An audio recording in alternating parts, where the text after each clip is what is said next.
Priscila, cuyo nombre significa anciana o venerable, era una mujer misionera cuya vida y ejemplo influenciaron la iglesia primitiva.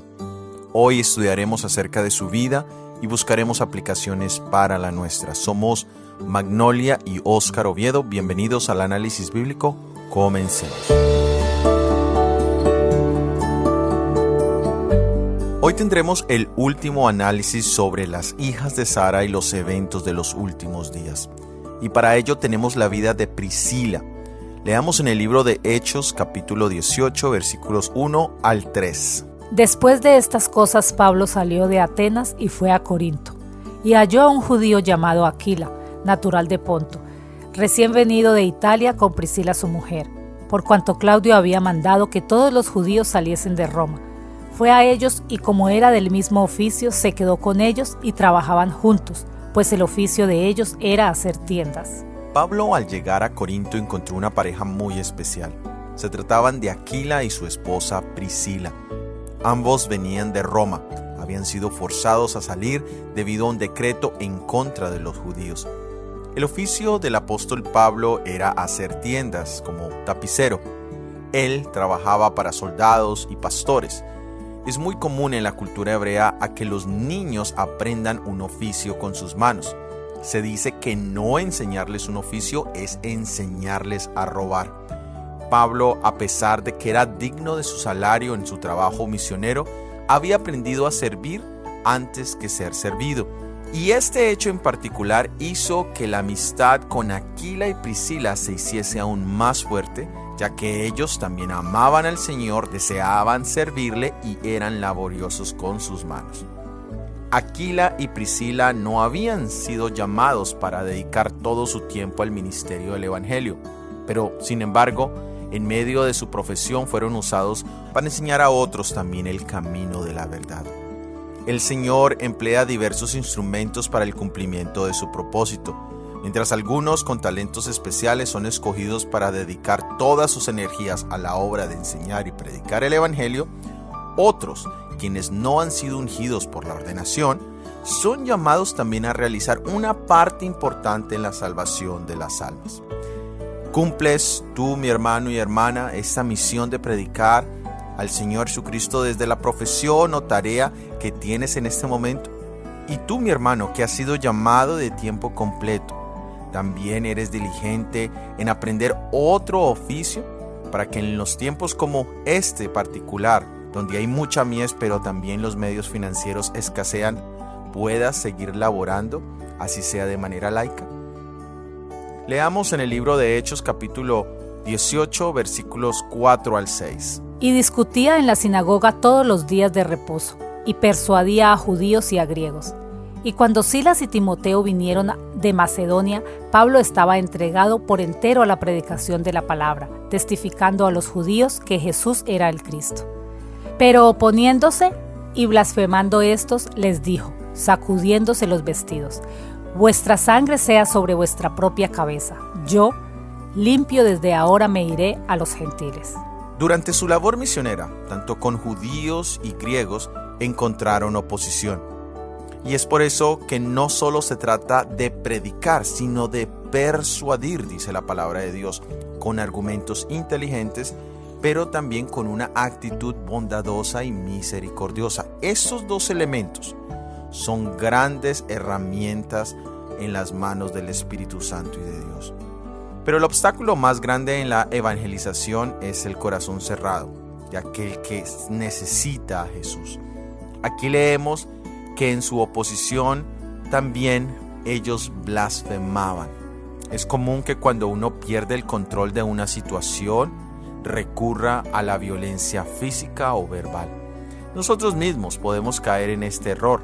Al ver que no somos bienvenidos o que el mensaje que presentamos no es aceptado, podemos perder también la paciencia. Pero es mucho más común que aquellos que están siendo llamados al arrepentimiento recurran a la violencia o a la persecución contra aquellos que les predican. Este ha sido el caso a través de la historia del pueblo de Dios. Y es aquí cuando han nacido movimientos de reforma. El concepto reforma no es crear algo nuevo, sino es dar la forma original a algo que ya ha perdido esa forma y crear como resultado el concepto de el remanente. En el Antiguo Testamento encontramos varios ejemplos. Tal vez el más conocido es de Elías como reformador y el llamado que él hace a que el pueblo vuelva a los caminos antiguos generando un remanente. También encontramos esto en la Reforma cristiana. Por ejemplo, cuando miramos el movimiento valdense en el siglo XII, cuando miramos a Juan Wycliffe, a Juan Hus, a Jerónimo y otros reformadores como Lutero, Calvino, Zwingli, los anabautistas, los puritanos, los metodistas y tal vez el más conocido y reciente el movimiento milerita y los adventistas sabáticos. Ellos en particular tenían ciertos principios como el no bautismo de infantes, la separación de iglesia y Estado, el rechazo del concepto de un milenio de paz y prosperidad antes de la segunda venida de Jesucristo, el rechazo al cambio del cuarto mandamiento de sábado a domingo, iban en contra de la enseñanza pagana de la inmortalidad del alma o de la espiritualización de la segunda venida de Jesús. Y estos y algunos otros principios han generado una división en el cristianismo moderno. Pero sabemos que la verdad como es en Jesús es la única que puede traer libertad al alma, como lo dice San Juan 8:32. Y son estas verdades las que forman el remanente presente. Pero no es meramente un remanente de nombre, como algunas iglesias lo ven, y hasta lo han puesto en sus nombres, la palabra el remanente, sino es la vivencia y la práctica de estos principios bíblicos.